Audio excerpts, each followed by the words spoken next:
ሰላም እንዴት ናችሁ? ውድ የእናት ሚዲያ ቤተሰቦች የተለያዩ ጉዳዮች የምናነሳበት አሁን መረጃ ደርሶናል። ከተለያዩ ሶሻል ሚዲያዎች የተለያዩ ጉዳዮችን እናነሳለን። እንግዲህ በመንገድ ላይ ስለወለደችው እናትም እንደዚሁ ብዙዎች ተናግሮበታል። በአዲስ አበባ ነው ይህ የሆነው። እንደዚሁም ደግሞ ሌላው በሳውዲ አረቢያ ለበርካታ ዓመታት በስራ የቆየችውና ስትለያቸው ህጻናቶቹ የሚያሳዩት ነገር እጅግ የሚያስደንቅ ነው።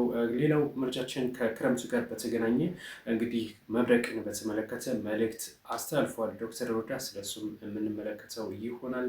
እንደዚሁም ደግሞ ታዳጊዋ ኤልሳቤጥ ታደሰን በተመለከተ በአዲስ አበባ የሚገርም ስራ እየሰራች ነው ከገጠር መታ። እንደዚሁም ስለሷ መረጃው አለን። እንደዚሁም የአፍሪካው ቁጥር 1 ባለሀብት ዳንጎቴ እንግዲህ 30% ለድሆች ይሰጣል ብሏል። ስለሱና በርካታ ጉዳዮችን ይዘናል። አብራችሁን ቆዩ እስከመጨረሻው። በቅድሚያ የምንመለከተው ልክ እንደምትመለከቱት እንግዲህ በአዲስ አበባ ጎዳናዎች ላይ ምንድን ነው የተፈጠረው የብዙዎች ጥያቄ ነው። በመንገድ ላይ ያለች ነው እንግዲህ የተገላገለችው ወይም ደግሞ የወለደችው ማለት ነው። ብዙዎች እንግዲህ ቀናቸው ሊደርስ አካባቢ ከቤት ቢቀመጡ ይመከራል። እስኪ ተከታተሏቸው።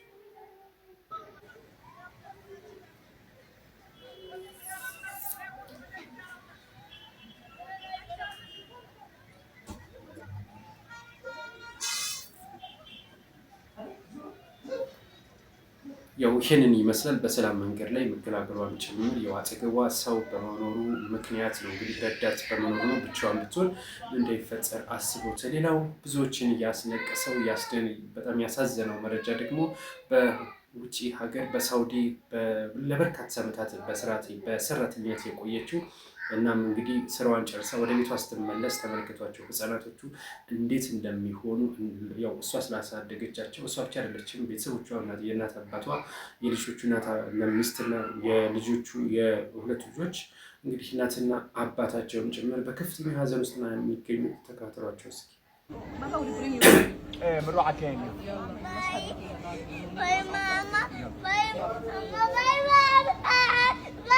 መሌት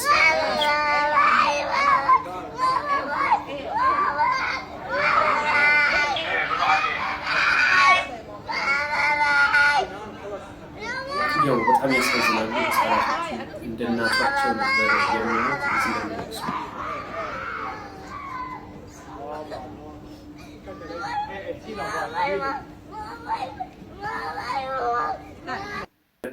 ከመብረቅ ጋር በተገናኘ ያው ክረምት እንደሆነ ይታወቃል። ዶክተር ሮዳስ በርካታ መልእክት አስተላልፈዋል። ምንድን ነው ያሉት? እስኪ እንከታተልና መብረቅ ያለበት ዝናብ ከሆነ በተቻለን አቅም በራችንን መስኮታችን መዝጋት የተሻለ ነው። ወይም የሆነ ቦታ ካለን ወደ መጠለያ ውስጥ ገብተን በሩን መዝጋት የተሻለ ነውና ክፍት መስኮት ክፍት በር አብዛኛውን ጊዜ ለአደጋ ያጋለጣሉ። አብዛኛውን ጊዜ በዛ ምክንያት ብዙ ሰዎች ህይወታቸው ያልፋል። ሌላው መኪና ውስጥ ካለን በምንም መልኩ መብረቅ የተቀላቀለበት ዝናብ የሚጥል ከሆነ መስኮታችንና በራችንን መዝጋት አለብን። ከመኪና ውጪ መሆን የለብንም። መኪና ውስጥ ሆነን መስኮቱን በራችንን መዝጋት ይጠበቅብናል። ይሄ ራሱን የቻለ ዘዴ ነው። ሌላው መብረቅ የሚፈጠርበት ዋናው ምክንያት እንደ አባቶቻችን ከሆነ በደመናት ውስጥ ይፈጠራል።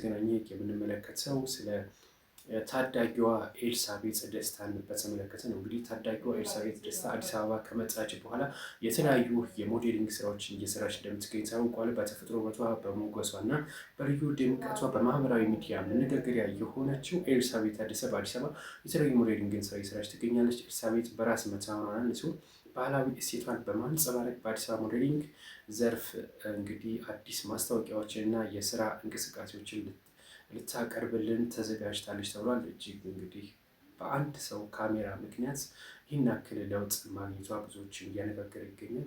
ከዛ ከገጠር ህይወት አሁን የተሻለ ደረጃ ላይ እንደምትደርስም ብዙዎች ከወዲሁ ግምታቸውን እየሰጡ ነው የሚገኘው ማለት ነው። ሌላው እንግዲህ ዳንጎቴን በተመለከተ አሊኮ ዳንጎቴ የናይጄሪያው ባለሀብት 33% ሀብታቸውን ለድሆች ለመርዳት ቅድመ ዝግጅት መጨረሳቸውም ታውቋል። እንግዲህ በበርካታ ቢሊዮን ዶላሮች የሚታወቁት አሊኮ ዳንጎቴ አሁን ይህንን ሀብታቸውን እርዳታ ሊያደርጉበት እንደሆነ ነው እየተነገረው ማለት ነው።